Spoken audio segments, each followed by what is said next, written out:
baril. Basta parang pinili niya yung family niya sa akin. Sabi niya sa akin, payaman ka muna. So, payaman muna tayo. So, parang nagkaroon ako ng hope na kailangan ko yung naman. So, fast forward, doon ako nagkaroon ng drive na sabi ko, ayoko na yung ganitong feeling. Na parang ang baba ng tingin sa akin, na parang walang mararating sa buhay, porket ba't ito lang ako, parang wala na akong mararating for, parang gano'n. So, doon ako nagkaroon ng drive hanggang sa lumalim yung DPSY ko, hanggang sa nakapag-network, nagseryoso ako sa buhay. So, yun yung turning point ko na doon lumabas yung grit na tinatawag sa atin. Kasi lahat tayo may kanya-kanyang grit eh. Mami, explain ko yung grit. Lahat tayo may nakatagong grit sa kaluluwa natin. And sa akin, maraming instances na lumabas talaga yun. Yung tipong nagpe-present ako, yung professor ko, pinepresentan ko, tapos tumutunog yung sikmura ko kasi siya pinakain ko, pina-Starbucks ko pa, pina-cheesecake ko pa, samantalang ako, gutom na gutom, kulang na lang, paluwa ko yung kinain ng professor ko. Mga ganon, di ba? Tapos yung tipong normal sa akin, yung naglalakad lang ako paminsan-minsan, kasi field, hahataw ako sa office, tapos naubos na yung pamasahe ko, uuwi ako. Normal sa akin yun. Pero yung tipong pain, yung heart ng pain, dun yung pinakalumabas sa akin yung gigil. So lahat tayo may mga kanya-kanyang grit na nakatago sa atin. Tama ba? Yes! Nung lumabas sa akin yun, dun ako nag-design na mag-network talaga. So, 2 years, fans club, kasi ang journey ko hindi po ako mabilis na kumita eh. Marami kayong naririnig na distributor na top earners, mga leaders, na ilang buwan lang kumikita agad ng malaki. Ako po hindi. Years. Matagal talaga. Hindi ko siya pinopromote. Hindi ko siya sinasabi na maganda yon, pero this is my journey eh, and wala akong filter. I-share ko sa inyo kung paano po ako nag-start talaga. So, nag-start ako, nag-build ako ng group. This is my first group. Dumami. Actually, ang first group ko is, sige tuloy niyo po. Yung first group sa left, sa right, ang first group ko po is Saragay. Yun yung pinaka-dumaming downline ko. Saragay. Yun, dito sa Bicol. Meron akong downline na na-recruit, tapos pumunta ng Bicol, nag-recruit doon, dumami sila ng dumami. Tapos parang nalatas yon kasi naubos lahat, kasi merong nausong kumpanya na low-end, yung 700 yata yun, or basta 700 lang yung paying. So ang daming nabaliw doon, hanggang sa maraming nawala sa grupo ko, nalagas. So sabi ko, okay lang, build uli ako. Second group, nag-build uli ako sa Manila. Eto talaga, tinoto ko na. Ibig sabihin, hataw dito, hataw dyan. Hindi ako masyado, wala akong mentor eh. Ang journey ko po, wala akong mentor nung nagsimula ako. Ibig sabihin, ang tatay ko yung sponsor ko eh. Walang nag-guide sa akin paano mag-network talaga. Second group, build ako, dumami, naging Millionaires Club ako, and sige tuloy ko. Ito pa sabihin ko to sa inyo, hindi para ano, kasi normal naman siya nangyayari eh. Tama ba? Lahat naman leaders yung nandito, tama po? Yes! Nung nagtituloy ako, good news, naging MC ako, nagkaroon ng problema, nagkaroon ng situation sa grupo, nalagas ulit. May natira na isa. Yun yung girlfriend ko. So, third group, nag-build ulit. Dumami ulit, hanggang nakuha ko na yung tamang timpla. Then the rest was history. Kasi for sure some of you, sa mga MC or leaders na rito, ng Technocrat, for sure some of you may mga leaders, dumami hubbers mo. Sino rito yung mga nagkaroon ng grupo talaga? Yung mga dumami ng hubbers. O, yung nagkaroon na ng hub, mga hubbers. Yung nagkaroon ng at least 2 hubber, 3 hubber. O, yun. So, may mga naririnig kasi ako or may mga na-mentoran ako na some dumami, tapos nawala. And sa akin, that's very normal sa network marketing. Akala ko nung una, syempre, minsan yung mga ka-close mo, nakala mo sasama sa'yo hanggang dulo. Diba? Yung mga leaders ko noon na nagsumpaan pa kami, ang usapan namin, sige, puputulin natin yung 2 ulo natin. Walang magkukwit. Diba? Ngayon, buo pa rin yung ulo nila. Yung mga ganong sumpaan. Diba? Kulang na mag-blood contact. Walang bitawan pare kahit anong mangyari. Ulam na maghalikan kayo. Loyal tayo sa isa't isa. Yung mga ganun eh. So noong una, hindi ko siya naiintindihan. But then I realize na yung mga leaders o yung grupo mo na binigay sa'yo, minsan dumadating sila na minsan may normal talaga na may nawawala. Minsan may nag-stay. And ang tawag doon kasi hinuhulma ka lang para maging better leader na ikaw. Sabi ko lang ako. And doon ako nag-develop. Sa dami ng experience ko sa pag-handle ng tao, sa dami ng experience ko sa kakahataw ko sa network, doon ako nag-develop. And kumita naman ng saktuhan lang. Ibig sabihin yung saktuhan, naging global ambassador, kumita ng milyon, naging millionaires club. So hindi ako pumapalo ng more than 50,000 per month. Mag-isang pumahataw. Sige, next slide please. Ayan. And simula nung na-handle ako ni Ab Joseph, lalo na nung naging part ako ng JM Project, doon ko nakita yung standard ng totoong hataw. Doon ko nakita na ganito pala yung totoong work ethics. Lalo na sa mga training na na-impart sa akin ni Ab Joseph ng buong JM Project Community, doon ko naintindihan yung totoong trabaho ng isang networker. Actually, ang topic ko po ngayon, hindi naman for motivation. Hindi siya para siguro pwedeng training, pero hindi, I'm not here just to motivate you guys. Why? Kasi kung training at training lang, napakadami na nating training na naa-attendan. Sino po rito yung 3 months below pala? 3 months below. 3 months to 6 months. 6 months above. Ayan. 1 year above. 1 year mahigit. Ayan. So, marami po tayong na-attendan na training eh. Yung mga leaders ng Technocrat, ang lulupit ng training ng Technocrat, meron tayo sa Zoom, meron face-to-face. The big question is, lalo na sa matatagal na po, ilang training na na-attendan natin? Ilang beses nang tumayo yung balahibo mo? Sa bawat bagsak ng apply mo, sa kwarta yung balahibo. Grabe, ito na, yaman ako, this is it. Pero bakit wala hindi mo pa rin nakukuha yung resulta na gusto mo? Yun po yung na-realize ko before. Ang dami kong ina-attenda na training, pero bakit hindi ko pa rin nakukuha yung resulta na gusto ko? Bakit? Sabi nga, it's not the lack of information that we're lacking, it's the will or discipline to take action. Ibig sabihin, lahat ng information kung paano ka maging successful, tinuturo na po. Tama po ba? Yes. Sa industriya natin, wala nga sikreto eh.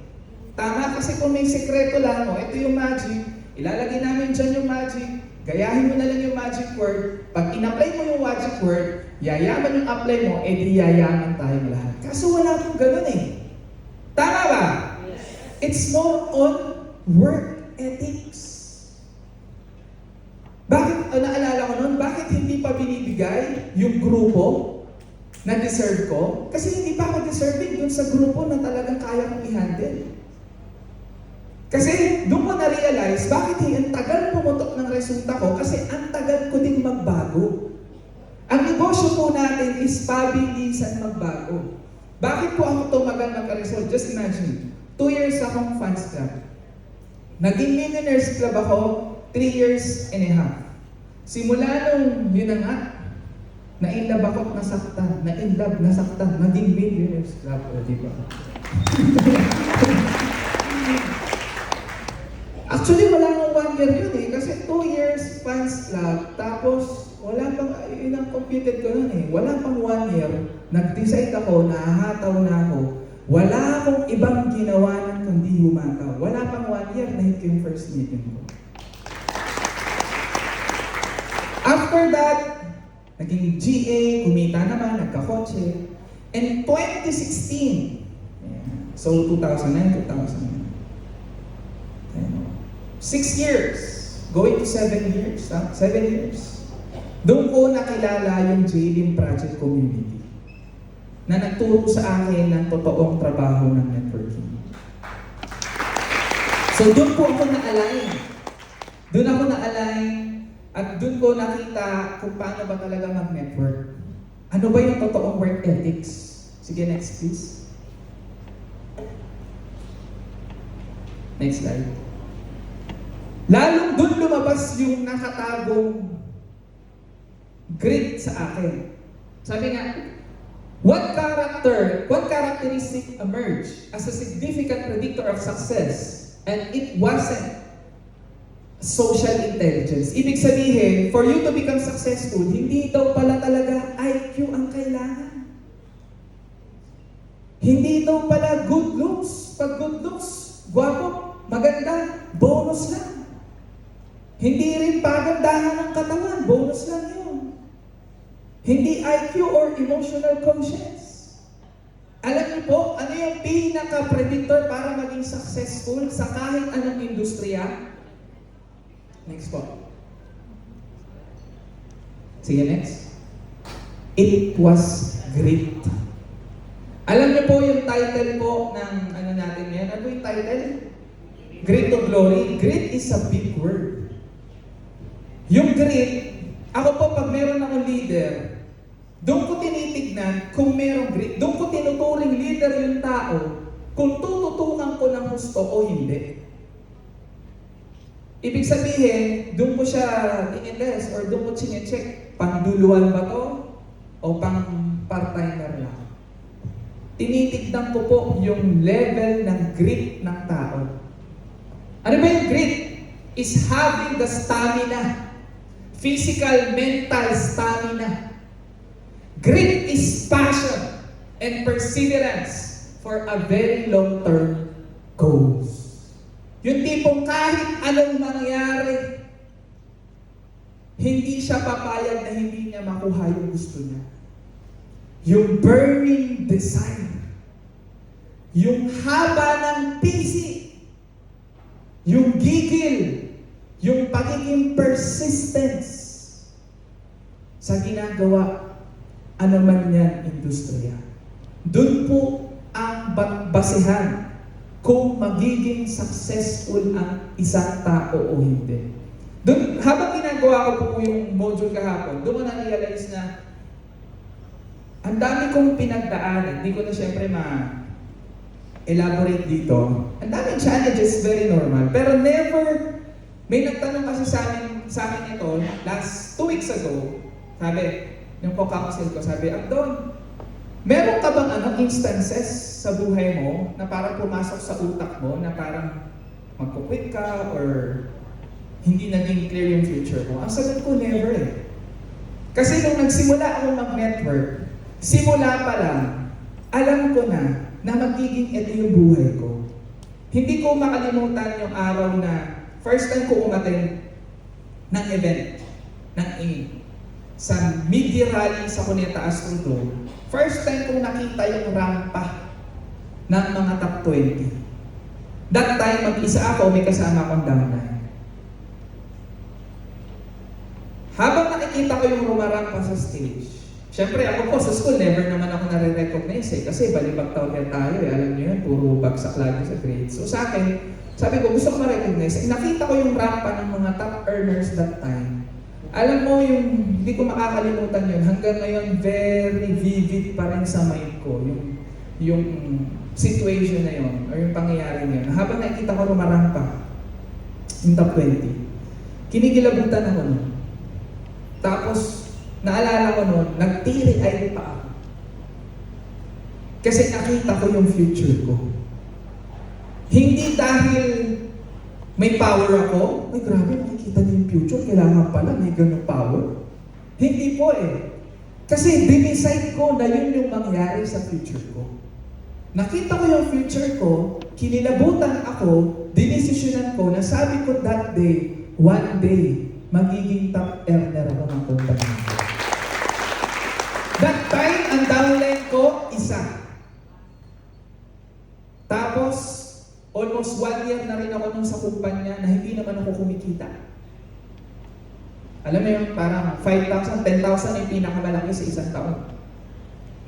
Pero ganun kalalim or ganun kalinaw yung vision ko na yung gusto kong mangyari sa buhay ko. Hindi ko makakalimutan yun. Nung tinanong ako ng co-counsel ko, may instances ba sa buhay mo na yun na nga, na parang hindi magiging clear? Sabi ko, never.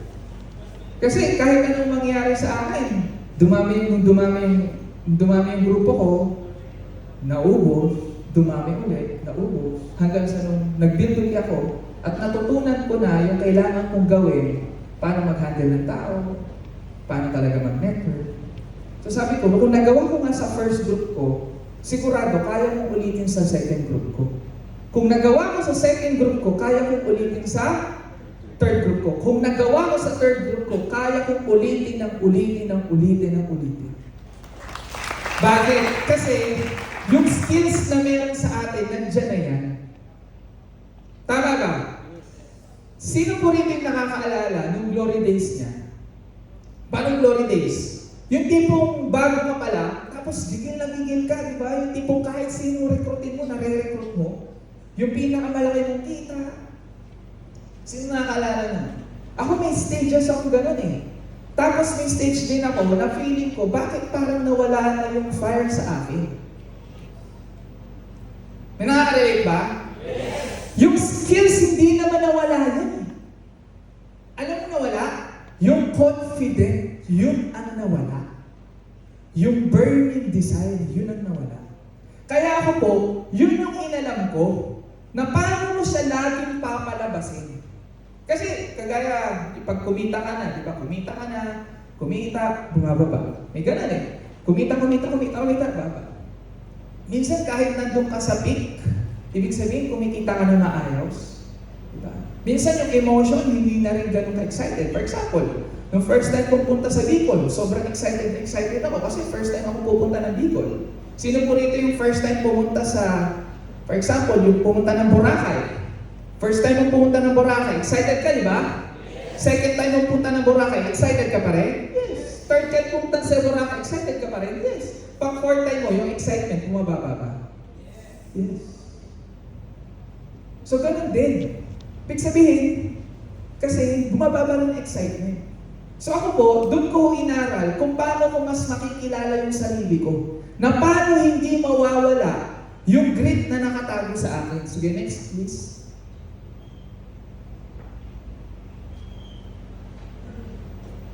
Grit is sticking with your future.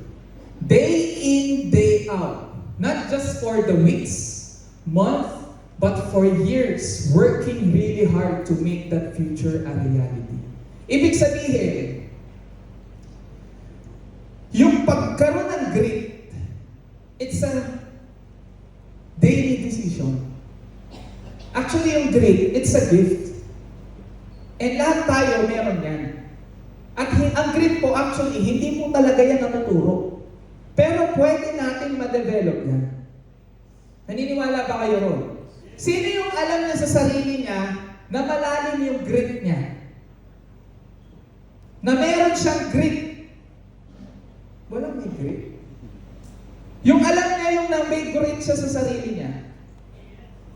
Halos lahat tayo, kaya nga po tayo nandito eh. Tama ba? Sige, next slide please. Ayan po yung grit.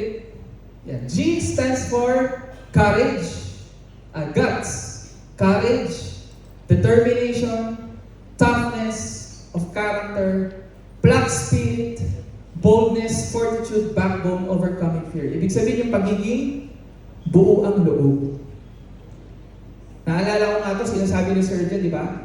Patay kung patay, importante, mabago ang buhay. Na kahit anong mangyari, na kahit anong sitwasyon, ang importante sa'yo, yung pangarap mo.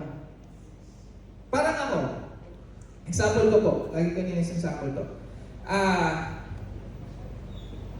Yung pagpa-priority, di ba may mga tinuturo sa atin, ano yung pinaka-first priority? Di ba? Siyempre, lalagyan mo siya, family, love, ganyan-ganyan. Diba? Alam mo po yung pinaka-mga nagiging successful sa kahit anong career, sa kahit anong industriya, whether we like it or not, ang pinaka-top priority nila talaga, Ano po? Yung goals nila. Yung dreams nila. That's their top priority. So, yung second lang yung iba. Why? Lagi nito naririnig eh. Bakit second lang minsan yung family? Bakit second lang minsan yung loved ones? Kasi, pag hindi mo pina-priority yung pangarap mo o yung finances mo na nagbibigay ng maayos sa buhay sa family mo, yun yung magiging less priority mo. Maaapektuhan yung mga nasa ilalim. Do you get the point? Yes. So yung pagkakaroon ng pagiging buo ang loob, ano ka? Yung resiliency. Ano yung resiliency? Yung kahit anong mangyari, yung sa kahit anong sitwasyon, tumatayo ka pa din. Yung sa tipong kahit madaba ka ng paulit-ulit, babangon at babangon ka pa rin. Intensity, focus, concentration, drive, fairness, determination, strength, ardency, passion, and T is tenacity, perseverance, persistence, yung pagiging tuloy-tuloy, yung pag-follow through. So yan po yung ilan sa mga character. Actually, grit. Yan ang sabi ko nga kanina, yan po yung pinaka-big word when it comes sa pagiging successful sa kahit anong industriya. And pag sinabing grit, napakadami po na pwedeng ilagay. Actually, halos lahat ng mga character for us to become successful is nasa word na grit. Sige, next slide please po. Yan, okay, grabe naman. Sabi ko yun di ba? Fourth star. Grit outperform talent. Hindi nagsabi, baka kasi magalingan lang yan, mentong.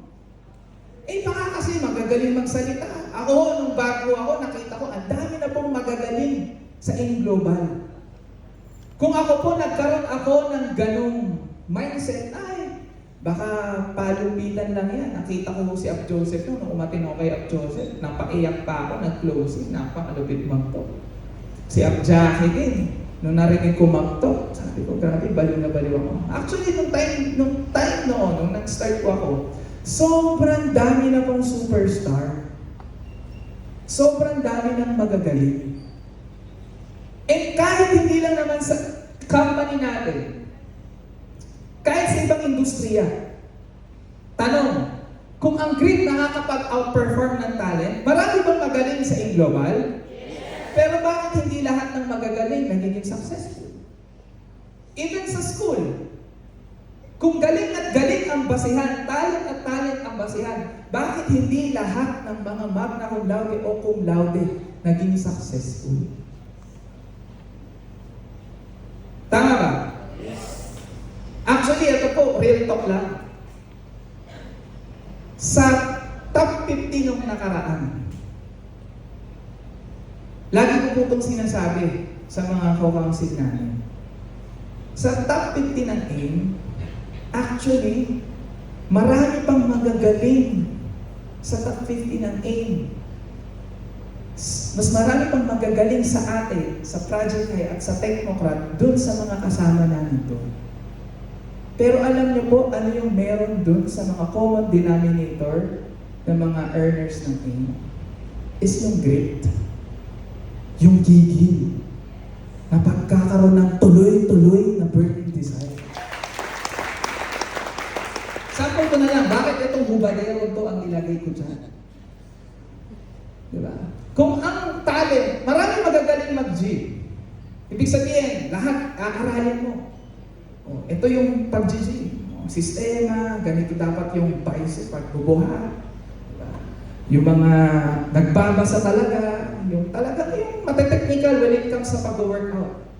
Meron pa sa akin nagturo doon. Ito, technical, ganyan. Ito, gawin mo, ganito, ganyan. Ito dapat yung sistema mo, ito dapat yung yung kinakain mo, ito dapat yung shoulder ka na.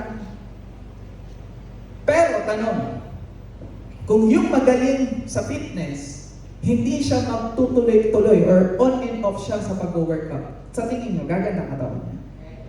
Hindi. Sino yung makaka-achieve ng gusto niyang goals, ng gusto niyang katawan? Yung tuloy-tuloy na nag-work out. Tama ba? Grit is parang marriage. Ano yung parang marriage? Parang pag-aasawa. Ang pag meron kang grit, ibig sabihin, it's a long-term decision of your life. Yung career na pinipili natin, bakit ito yung pinakalala ko na sabi ko nga nung una, simula nung nag-network ako, wala na akong tinignan na kahit anong career na gagawin ko. Ito na lang talaga. Kaya I have no choice but to become successful in this business. Kaya ako po, mag-i-real talk lang ako. Kung meron ka bang naiisip na maging ibang career, na ibang gagawin mo, bukod dito, ako na po nagsasabi sa'yo, hindi ka dudulo sa resulta na gusto mo dito sa company natin. Nakakita ba kayo ng top earner, Hall of Famer na mayroong ibang negosyo? May ibang ginagawa. Meron, pero nung Hall of Famer na sila, nung top earner na sila, pero ang priority pa rin nila is yung pang-network. Parang pag-aasawa. Di ba? Upline boy? Oh. Ang pag-aasawa, pag ikaw nagkaroon ka ng problema sa asawa mo, maghahanap ka na ba ng iba? Titikim lang daw. Nagkaroon ka ng problema sa asawa mo, aayawan mo na? Hindi. Kahit na pag-isip niya, di ba, noong una, syempre, pag in love na in love ka, siya ang pinakamaganda. Siya ang pinakamabango. Yung amoy niya, parang di ba, hindi, nakaka-addict. Sino yung mga naranasan ng ma-in-love? Sila. Grabe kayo, ha? Iba talaga mga tekno, ha? Hindi in-love, ha? Di ba? Ang pagkaasawa, it's a long-term decision. Na kahit anong mangyari, kahit anong pag-aaway nyo, yung desisyon na yon, na naging mag-asawa kayo, it's a lifetime decision. Na hindi lang pag hindi mo na-trip, aayawan mo na. Tama ba? Ako po, may asawa na po ako. So, nung kinasal ako, sabi ko, lifetime decision na to. Diba? So, syempre, hindi naman tayo perfecto. Diba? Nagkakaroon din tayo kami ng problema, pero sa kahit anong instances, I choose to be with my wife. I choose na kahit anong mangyari, siya pa rin yung pipiliin. Yun talaga, kasi decision siya eh. Na hindi mo na pwedeng ibahin. Na dahil nawala lang yung emosyon mo, kasi ang emosyon, ang feelings, nawawala rin yun eh. Tama ba? Yes. O sabihin na natin, asawa mo, ang ganda, tapos tumaba, di ba? Naging lumba-lumba, ayawan mo na, kasi hindi mo na-trip. Di ba? O kaya, ang baho na ng hininga, dati ang bango-bango, pag-isip, good morning!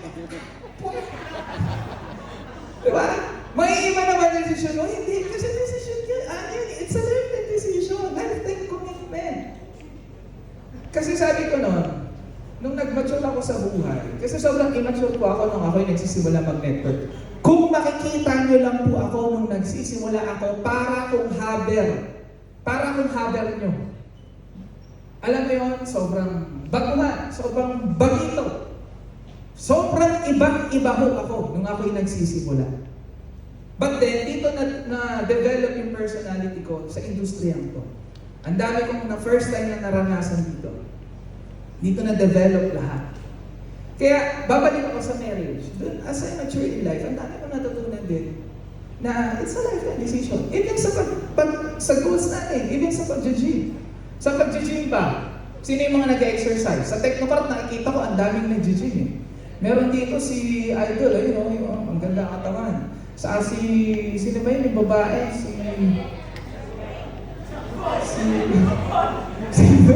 Amboy. si RC. Nakikita ko lagi, nag-gym.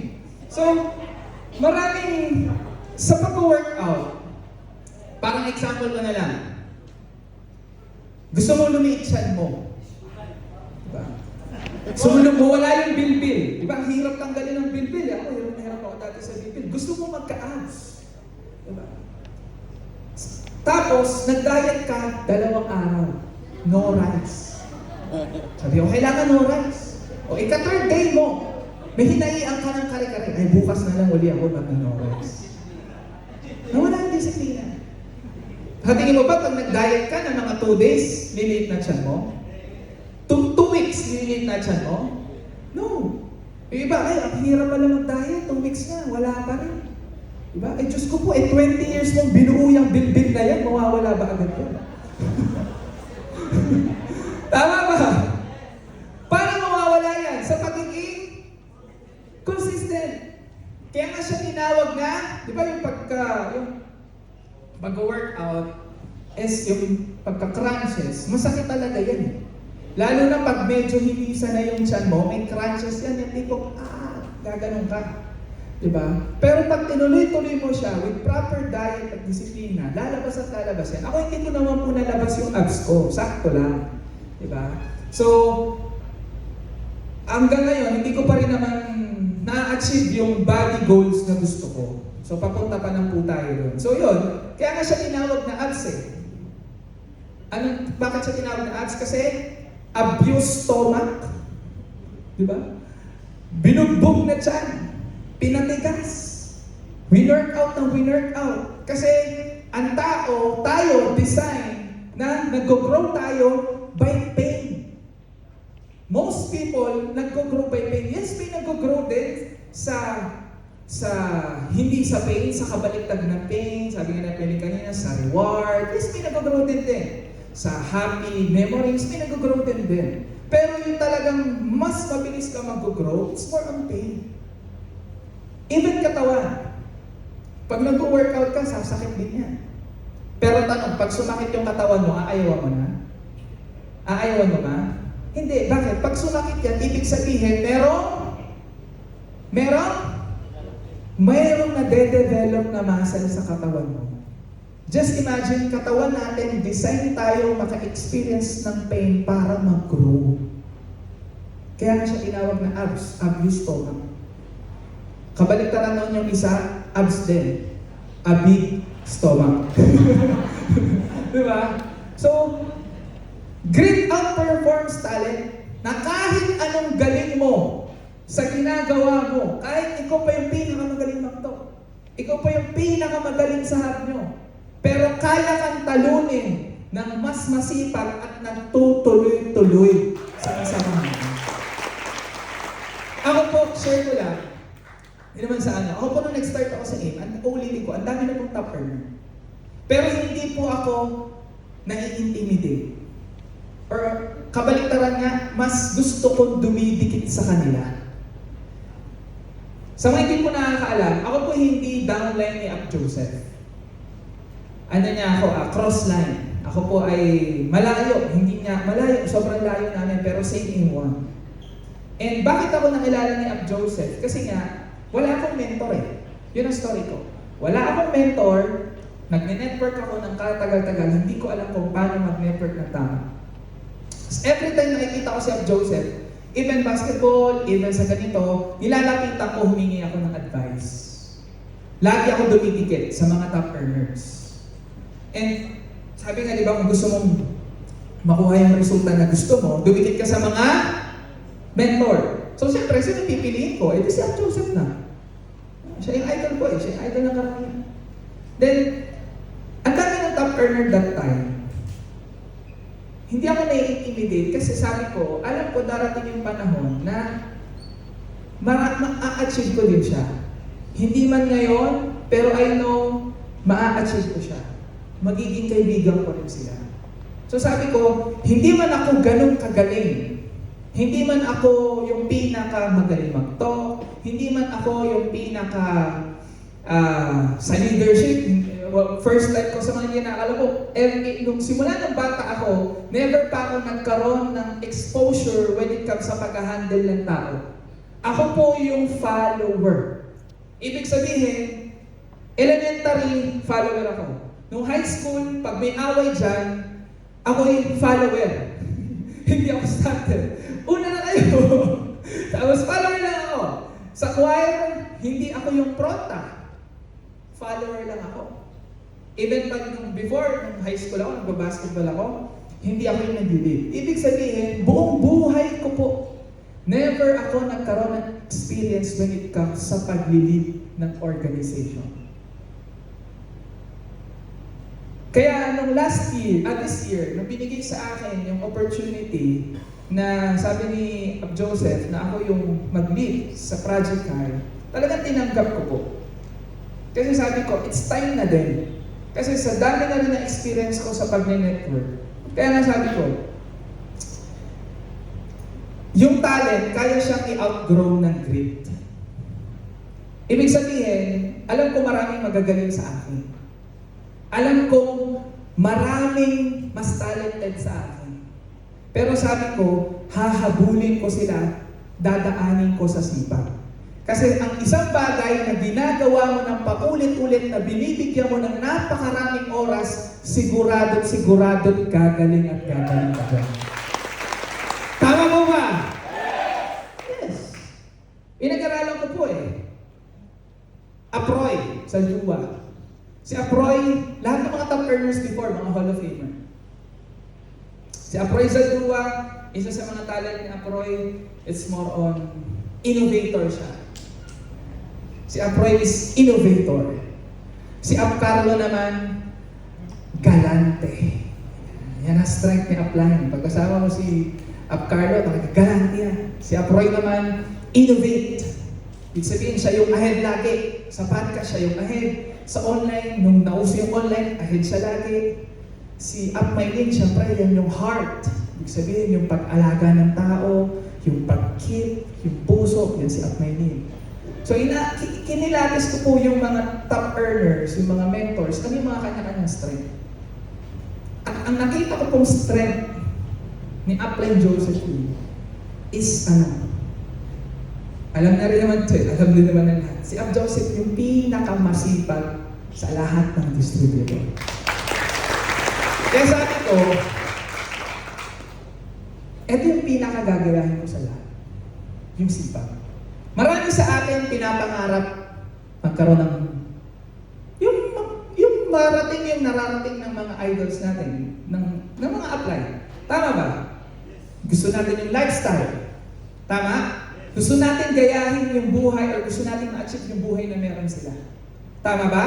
Ako po, even ako, noon, ganun din. Even naman ngayon, hanggang ngayon, yun din naman yung goal ko. Pero, nung na-realize ko na dapat pala, hindi lang tayo nangangarap ng buhay na meron sila. Ang dapat ginagaya natin, hindi lang yung lifestyle. Ang dapat na ginagaya pala natin is yung work ethic na meron sila. Yun ang dapat natin gayahin. Doon ko po na-realize yun. 2016, nung na-handle ako ni Up Joseph, from 50,000 na kinikita ko, 30 to 50,000 na ginaya ko paano siya mag-isip, paano siya mag-network, alam mo yun, yung activity niya, yung hustle niya everyday, yung grit na tinatawag na meron kay Up Joseph, talagang sabi ko, inadapt ko in my daily life. Ano pong nangyari after that, doon ko po naranasan yung pinapangako na resulta ng networking. So it's all about work ethics. It's all about grit. Sige, next slide please.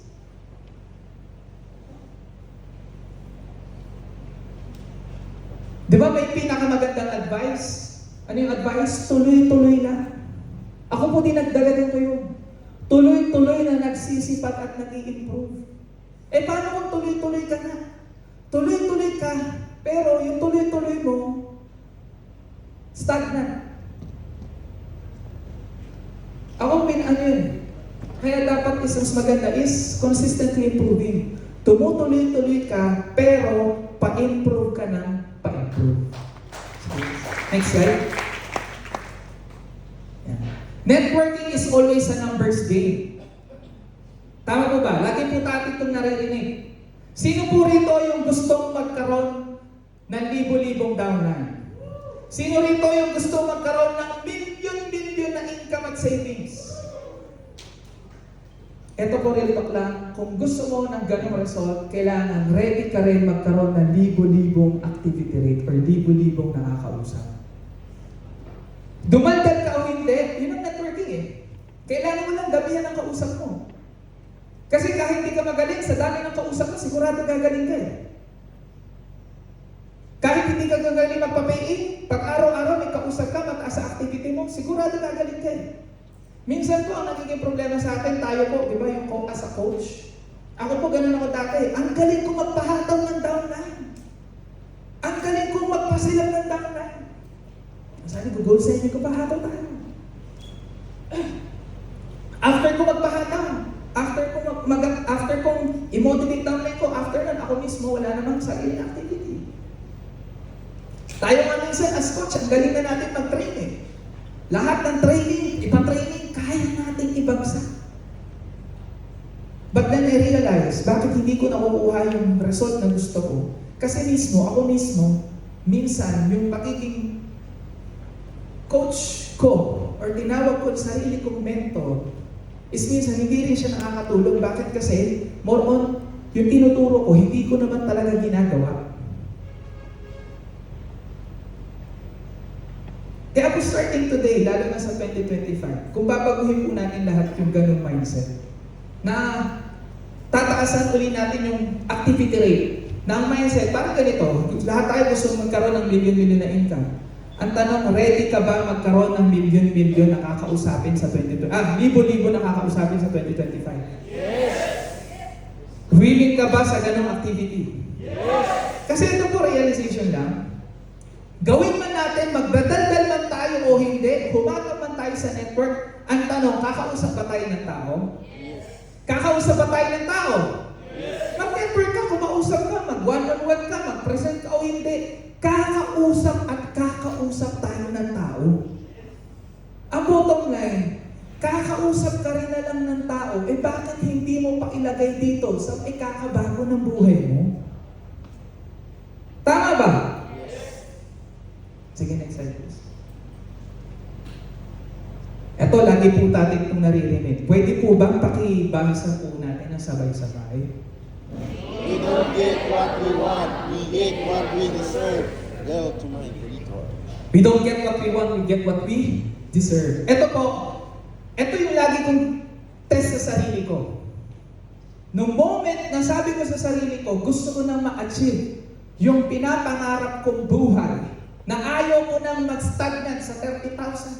Sawa na ako sa 50,000 per month. Sabi ko, Lord, lagi ako nagpe-pray. At lagi akong nakikipag-deal sa Kanya.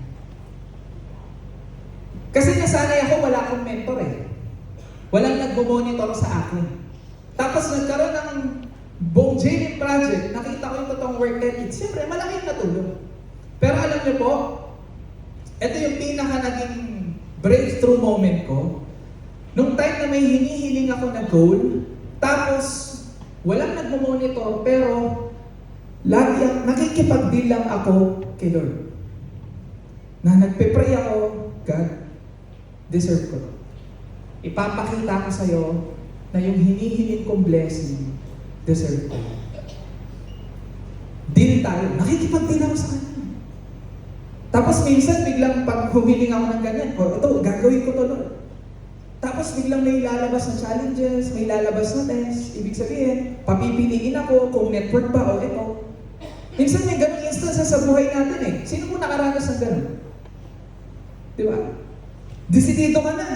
Yayaman ka na talaga, hahataw ka na. Tapos biglang pinapili ka, jowa mo o networking. Sayang mentor eh. Ang pogi eh. Minsan may test eh. Ako po yun yung anak ko. Doon na nagkaroon ako ng breakthrough na every time meron akong hinihiling na goal, may ginugol ako na bago, lagi ako nakikipag-deal sa Kanya. Doon ko pinoprove na sinasabi ko, Lord, deserve ko yan. Papakita ko sa'yo na deserve ko yan. Yung grit na nakatago sa atin, nandiyan na yan. Ilang training na nga yung na-attendan mo, inilabutan ka na nga eh. Ang big question is, kailan mo nilabas yung talagang desisyon na ilalabas mo na yung todo mo? Ang galing natin, minsan po, di ba ako, ang galing-galing ko eh. Minsan, dati, papahataw ako sa down eh. Even ako, hindi naman talaga ako humahataw. Activity o goal setting. Tapos pag uwi ng bahay, nonood lang ng movie, nakakailang movie na ako. Kaya pala, ilang taon, na-stagnant yung income ko. Kasi akala ko magaling na ako. Akala ko mentor na ako eh. Nag-MC na ako, nag-GA na ako eh. Magaling na ako. Minsan sasabihin pa natin, Damay, kaya mo na yan. Kailan ka pa matututo? Di ba may mga ganun tayo? Pero nung na-realize ko, na wala palang magpapabago, minsan may ganun tayong mindset eh. Na eto, re-recruiting ko to. Right? Etong left ko, re-recruiting ko to. Eto, magpapayaman sa akin, itong leader ko na to. Kaya leader. Tapos nasa times many mo pa. Ikaw magpapayaman sa akin. Alam niyo po nung na-realize ko na wala palang ibang tao magpapayaman sa atin, hindi ibang tao, hindi downline mo, hindi mentor mo, kung hindi tayo at tayo mismo. Kasi ang downline mo, pwede nandiyan yan, pwedeng humataw yan o hindi. Ako po, pag ako, every year may hinihit akong goal. Ito, share ko lang po sa inyo. 2023, yung network ko po, yung organization ko, hindi ganun kalakas ang naging production. Personal. Ang handle ko po na team is hindi lang team ko. Kalahati ng handle ko sa community na meron kami, hindi ko po downline. Ibig sabihin, yung ginawa ni Joseph sa akin, ginawa ko rin sa iba, sa crossline ko. Kalahati ng actually, hindi kalahati. More than half of my organization na hinahandle ko po ngayon, hindi ko po downline. Crossline ko po yun. Ibig sabihin, yung crossline ko, mas dumami compare dun sa mga downline ko. Pero yung treatment ko, pareho-pareho. 2023, hindi po ganun kalakas yung organization ko. Pero na-hit ko pa rin kahit papano yung target na income ko last year. Bakit po? Kasi hindi ko inasa dun sa old lines ko. Ibig sabihin, hindi ko inasa dun sa downline ko. Yung resulta ko ng taon na yun. Ako mismo kumataw. Ako mismo nag-direct. Ako mismo nag-build. Ako mismo yung mga direct ng downline ko, ako mismo kumakausap. Minsan kasi yung nawala sa atin dahil apply na ako eh. Apply na ako eh. Bakit kakausap ako ng first time? Apply na ako eh. Bakit? Itong first time na to, ako pa yung bababa, ako pa yung maglalakad. Minsan, yun pala yung nagiging minsan success killers pala sa atin. Yung pagiging mentor o yung pagiging tawag na coach. Pero nung moment na sabi ko wala akong choice, kailangan kong hatawin itong 2023 na to. Hinataw ko talaga yung 2023. More than half ng kinita ko nung last year, sariling production ko po. Ibig sabihin, yung grupo ko, kalahati lang ng produce nila. So ibig sabihin, kaya pala. Tama ba? Kaya pala. Lalo na pag nag-decision ka, natutodo ka, na-all out mo na, yung tinuturo mo sa downline mo, yung ginag-goal set mo sa downline mo, ikaw mismo gagawa. Kasi parang test mo yan sa sarili mo eh. Pinoprove mo sa kanya na deserve mo eh. Tama po ba yun? Sige, next. Obsession. Obsession is a gift.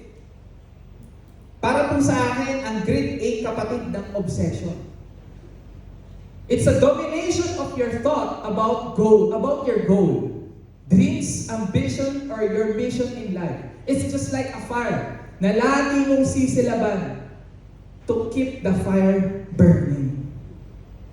Sino po rito yung obsessed sa pangarap niya? Alam niyo po, yung mga taong nagiging successful daw sa ginagawa nilang karir, yung mga nagiging sobrang successful, sila daw po yung obsessed. Pag sinabing obsessed, minsan, di ba parang negative kasi obsessed ka naman. Pero when it comes sa success, obsession, it's a gift. Ibig sabihin, yung kagustuhan mo na maging sobrang successful, Kung gusto mo raw talaga maging successful sa isang industriya, hindi lang daw pala dapat gusto. Hindi lang daw po talaga dapat gustong-gusto. Kung hindi, wala ka ng choice kasi gugustuhin mo talaga na kahit anong mangyari, sisiguraduhin mo na magiging successful ka. Sino po rito yung nararamdaman na ganun siya? Obsessed siya sa success. Dapat ganun. Diba? Kung gusto mo talaga mag-successful, yung pagiging obsessed, hindi yan dapat basta nawawala. Kasi ikaw rin ang magbabalik na eh. Araw-araw ba tayo motivated? No! Feelings, hindi ka naman araw-araw motivated. Tama ba? Tao ka lang eh. Nasasaktan ka. Nasa-challenge ka. It's very normal. Pero wala kang ibang choice. If you want to become successful, ikaw at ikaw ang gagawa ng paraan para lagyan mo ng lagyan ng bagay. Ha? Alam niyo po yung parang firewood. Alam niyo siya. Bonfire. Ang burning desire o ang greed or ang obsession, it's like parang bonfire. Minsan nawawala. Diba? Nauubos. So ikaw lang yung maglalagay ng silab. Eh paano mawawala yung, paano babalik yung silab yung mga kagaya ng ganito? Ano pa? Yung kilalanin mo yung sarili mo. Yun ang pinaka best na gagawin mo. Ako po, yun yung ginawa ko. The moment na nalaman ko kung ano yung bagay na nakakapaglabas ng fire sa akin, kailangan kasi alam mo yan eh. Nagets mo? Hindi kasi trabaho ng mentor yun eh. Trabaho po natin yun. Na ikaw yung mag-aalam kung ano yung magpapasilab sa'yo. For example, goals. Or sa mga kalalakihan, di ba? Ano bang goals sa mga kalalakihan dito? Car. Ano pa? Girls. Girls ba? Girls. Diba? Travel. So, ikaw yung maghahanap kung saan ka tiniligin. Do you get the point? Yung obsession dapat hindi siya mawawala. Parang si Ab Joseph Team. Kailan niyo ba nakita si Ab Joseph na nawala yung fire sa kanya? Never. Never in my more than 10 years na kasama ko si Ab Klein na never kong nakita na nawala yung fire sa isang Joseph Team. At napakaswerte natin. Bakit? Kasi yung mentor natin. Diba? Si Ab Joseph. Next, please. You need to become workaholic. Network like crazy. Alam niyo po bakit nakakabaliw ang networking? Once na nakuha mo yung goal mo, ma-addict ka eh. If you become equally addicted with your goal, you will become addicted to the idea of making it work. Yung iba po kasi, na-addict lang dun sa idea na nakukuha yung goal niya. Yun yung first stage. Pero mas nakaka-addict, yung idea kung paano mo na-achieve or ano yung ginawa mo para ma-achieve mo yung specific na goal na yun. Minsan, yun po tayo nahihinto. Naka-achieve ka ng 1 M. After that, wow, excited, wow, millionaires ka. After that, 2nd M. Wow, excited, wow, 2nd M na. Yung ika-3rd M, parang nawawala na excitement. Eh, nakalimutan niya, paano mo na-achieve yung 1st M, 2nd? Di ba sa ano ginawa mo, paano mo siya na-achieve? Bakit yung iba hindi na umaabot sa ganun? Kasi, nag-grasp lang natin yung idea, na-addict lang tayo dun sa mismong achievement. Hindi dun sa trabaho kung paano natin nakuha yung ganong achievement. Nakakasunod po ba? Yes. Sige, next slide please. Parang, may nakita ba kayo ng successful na tao na hindi workaholic? Meron ba? Wala. Lahat ng mga successful workaholic, hindi na nga dapat sipag ang usapan eh. Workaholic. Si Doc Ed, di ba? Yun ang tawag ng mga BPs. Si Doc Ed, napaka-workaholic. Si Appline Josephine, napaka-workaholic. Yun ang dapat po meron sa atin. Sa Technocrat, sa buong Project High. Pag sinabing Project High leader, workaholic. Ako po, sobrang workaholic ako. Nag-enjoy pa ba ako? Of course, nag-enjoy kasi masaya naman ako mag-network eh. Pero innate na siya sa akin na sa DNA ko na yung pagkakaroon ng workaholic. Na hindi ako mapakali, wala akong ginagawa. Minsan nga po pag meron isang, kunyari, nasa travel kami. Minsan sinasadya talaga na iwan ko yung cellphone ko, iwan ko yung kahit anong gadget ko minsan sa buong tour namin. Minsan umaalis kami. Last time, nagpunta kami ng Japan for 7 days. So, isang araw na iniwan ko yung gadgets namin kasi hindi ako mapakali na wala akong ginagawa. May time pa nga na, tawag dito, may feeling ako minsan na pag araw ng trabaho, araw ng hataw, at hindi ako nagiging productive, mas dun po ako naghihina. Anong mas masarap sa pakiramdam? Yung matutulog ka nang marami kang nagawa buong araw o yung matutulog ka kasi buong araw kang tulog. Mas masarap yung maraming ginawa. Tama mo ba? Napakasarap kaya ng buong araw productive. Yung matutulog ka na, sarap yung ganung feeling na yung matutulog ka na yung, alam mo yung medyo, grabe, ang dami kong ginawa sa. Ang sarap ng ganung pakiramdam, tama ba? Yes. Kasi after that, yung reward. So sa akin po, sana wag lang natin gustuhin yung resulta.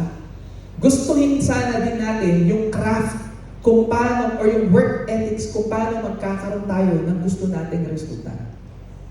So ito po, bago tayo natapos, 2025, goal setting.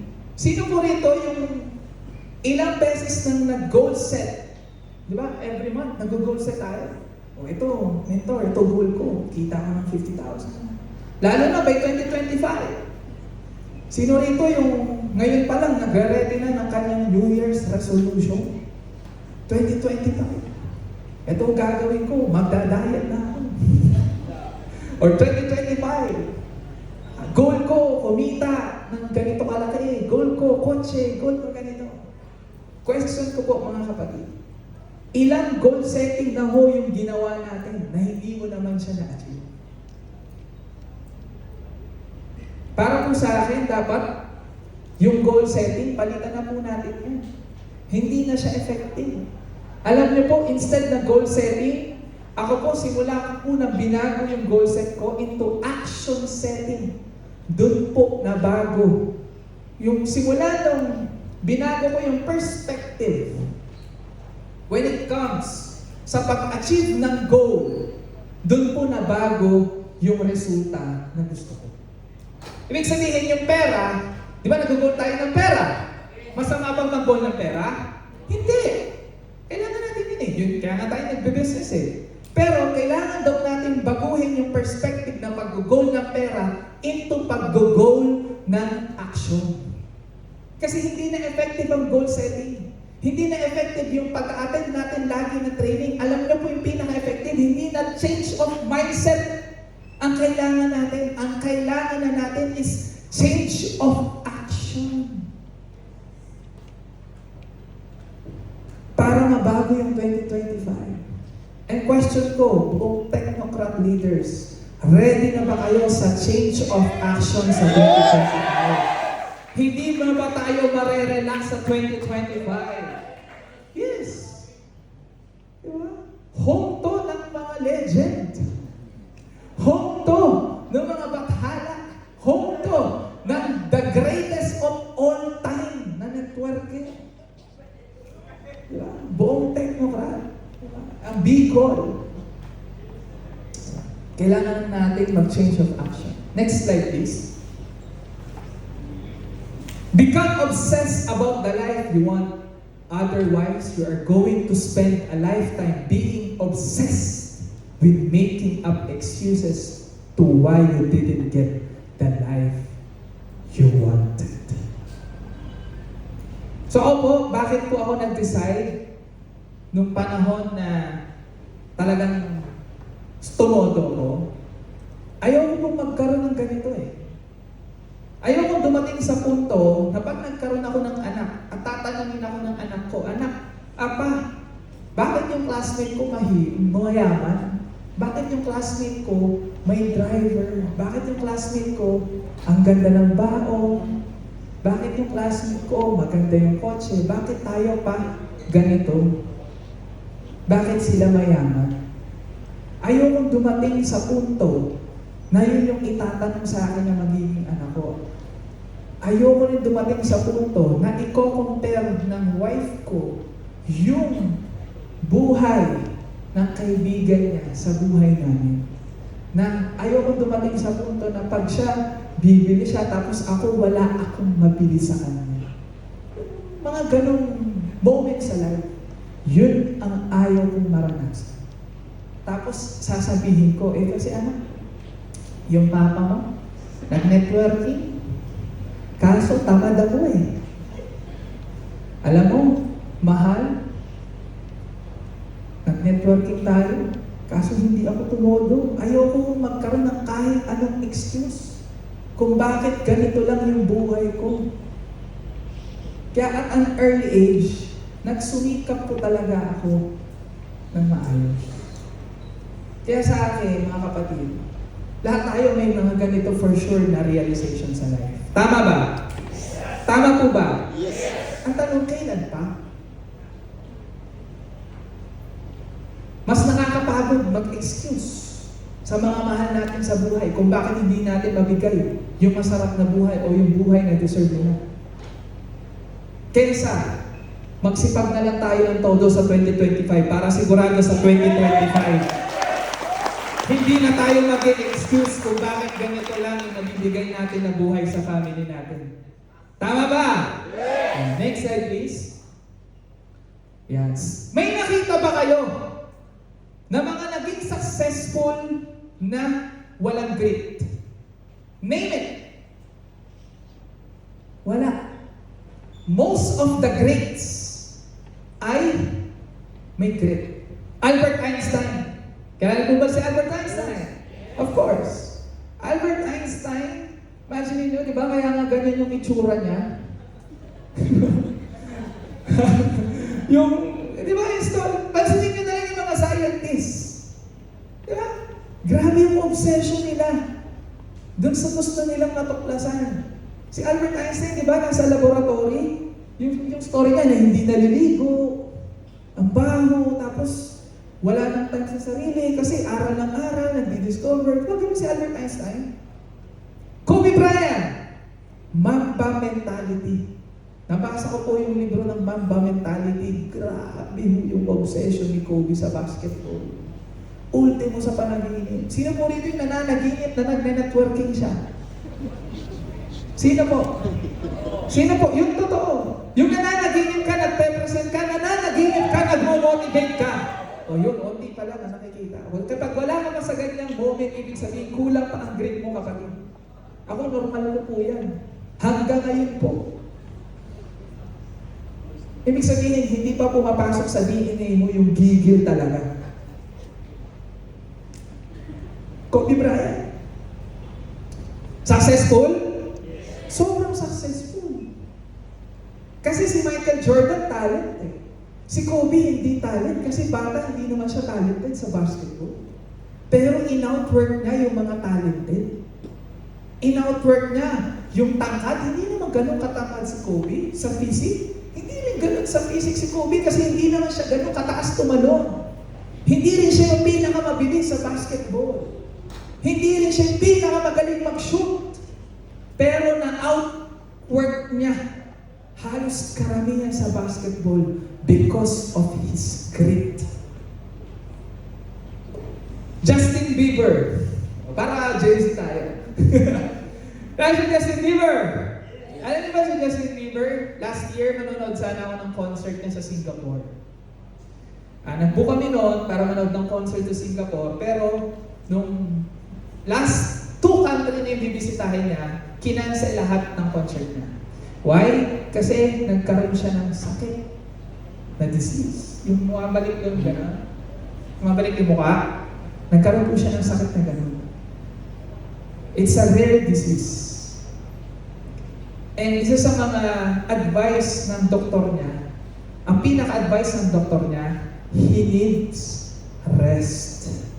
Kasi si Justin Bieber, even the pandemic, restless siya na gumagawa ng kanta.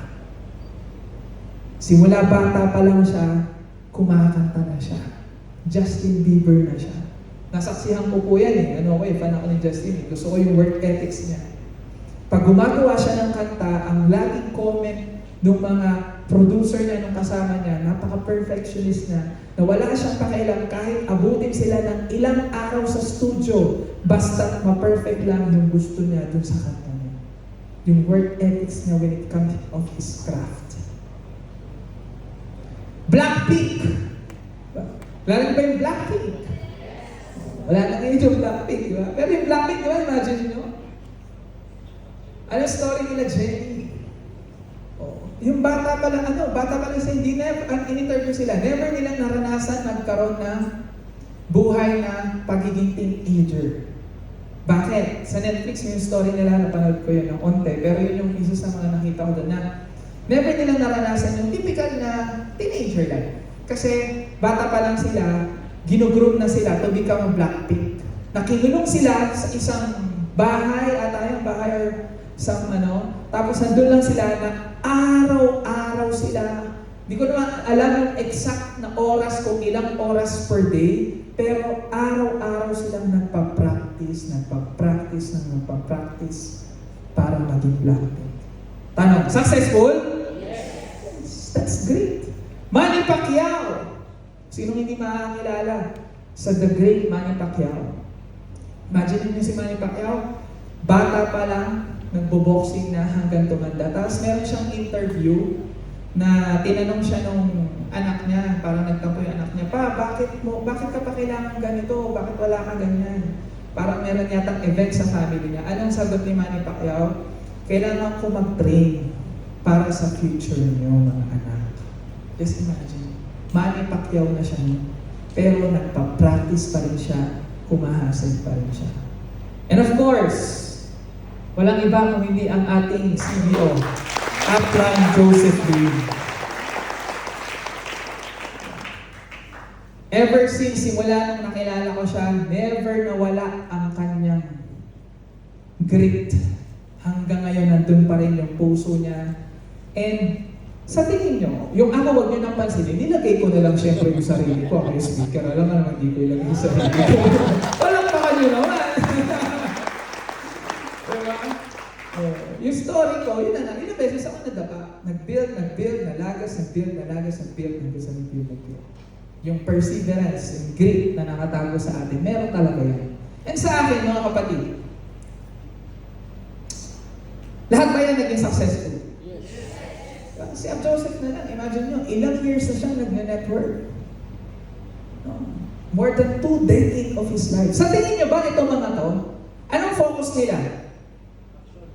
Anong focus nila? Bakit sila naging successful sa craft nila? Ano po yung parang naging, focus nila? Sa tingin nyo ba pera? Tingin nyo ba pera? Secondary na lang po yung pera. Well, kasi yes. Pero ang naging common denominator nila, ng mga great, is the craft. Yung pera yung secondary lang. Of course, yes, kailangan natin kumita ng pera. Kailangan natin magsipag, syempre, for our family. That's given it. That's the outcome. But itong mga to, kaya nila naabot yan dahil sa love nila dun sa craft nila. Na gusto nilang gumaling. Na nagbigay sila ng napakadaming oras sa craft nila. Yung gigil nila na gumaling sila dun sa passion nila, dun sa profession nila. That's why they become successful.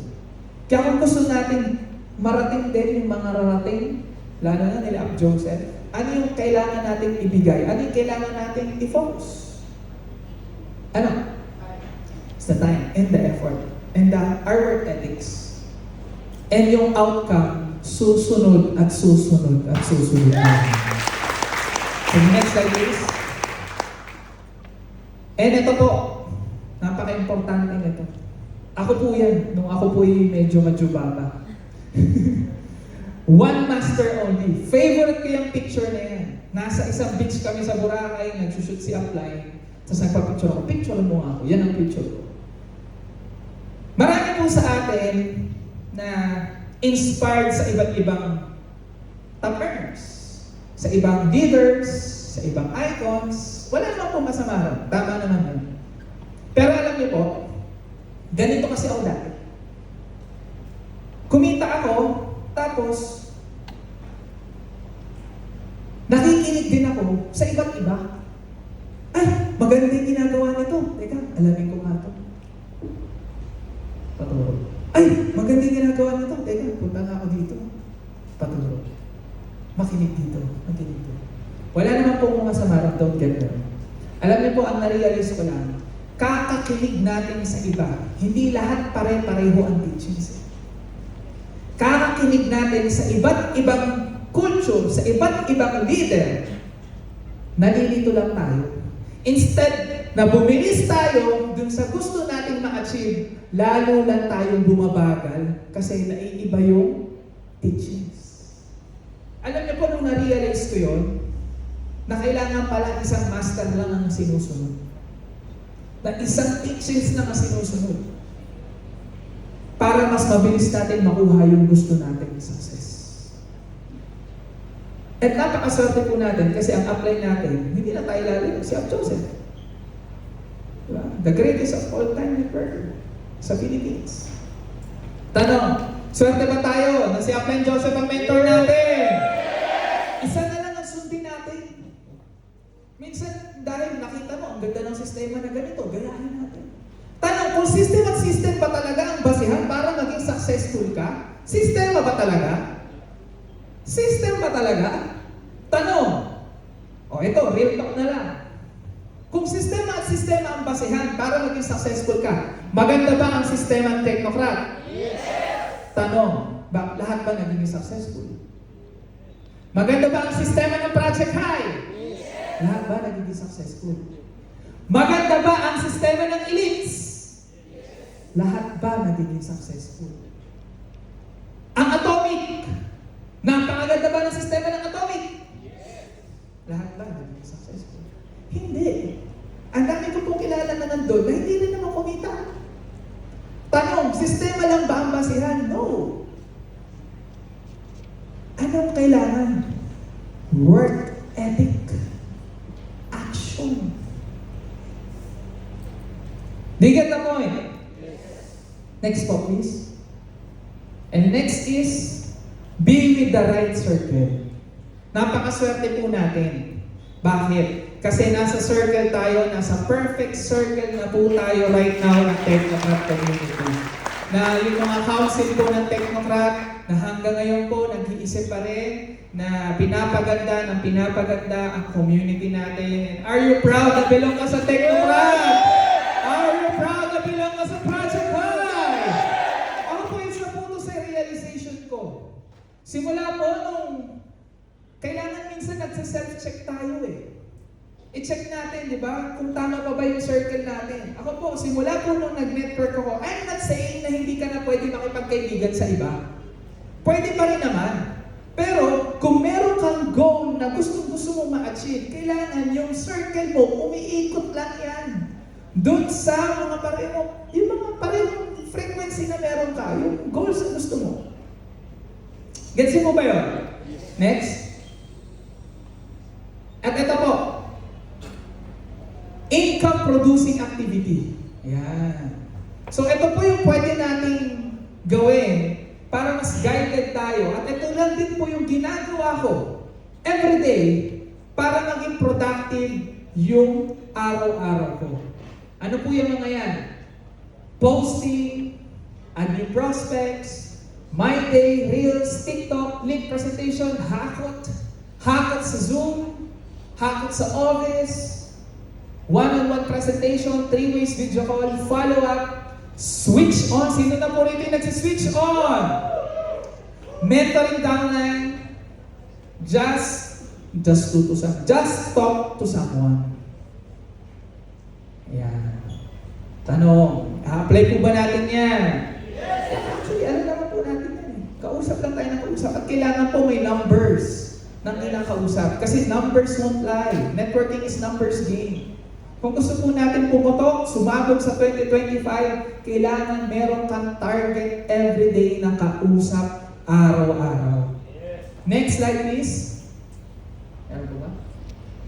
Ayan. Grit. A person with a grit are driven by passion, dreams, purpose, burning desire, and love. Sino po rito yung may mga grit? Sino rito yung gigil na sa 2025? Next slide please. Yan. And last but not the least, this is our official hashtag for 2025. Sa Project Heights, Technocrats Rebirth 2025. Na pag sinabing rebirth, it's just like regroup na panibagong chapter, panibagong yugto ng buong Project High, ng buong Technocrat community. Nagagawa tayo ng panibagong community, yung mga panibagong tao, parang ang born again. Parang bagong ikaw. Ako po, nag-commit na ako na magsisimula uli ako. Sabi nga ni Ab Joseph, this is very, very timing na day 1. Di ba nang talk ni Upline last time sa Araneta? It's a day 1. Ang buong kumpanya parang uling magsisimula sa day 1. Ang buong community natin parang magsisimula sa day 1. 19 years na po ang Alliance in Motion Global. Wala nang kailangan ng patunayan ng kumpanya. Ang buong Project High, the Technocrat community, with the whole community, ilang years na rin tayo, magta 10 years na rin po ang community natin. And sabi nga, ang lakas ng attraction. Diba? May mga nawawala. Ibig sabihin, kaya may nawala, kasi may papalit. Tama ba?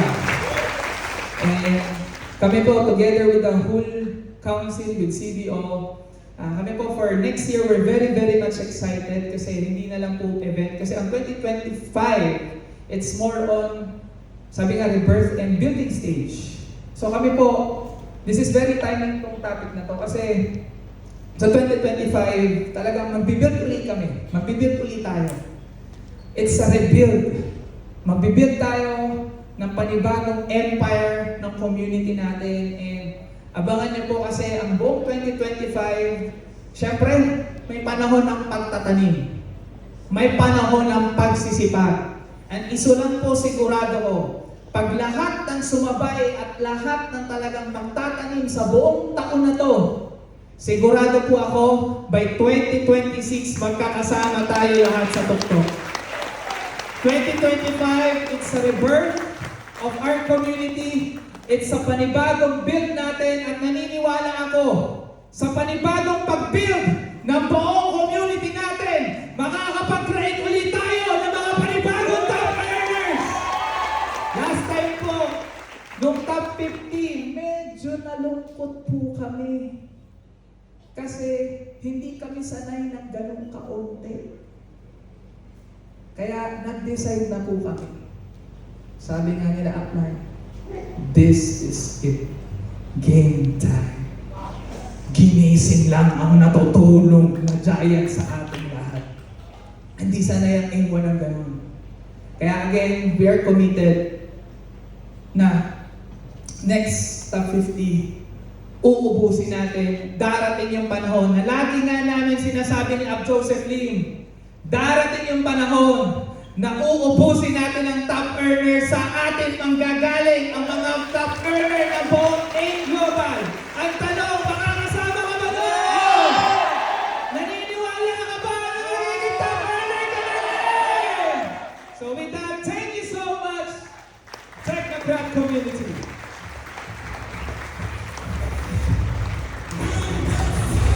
Video, palakpak para kay Mentor Dan Valle! Yes, pwede na po kayo maupo. Grabe, first trainer pa lang for today. Okay pa ba kayong lahat?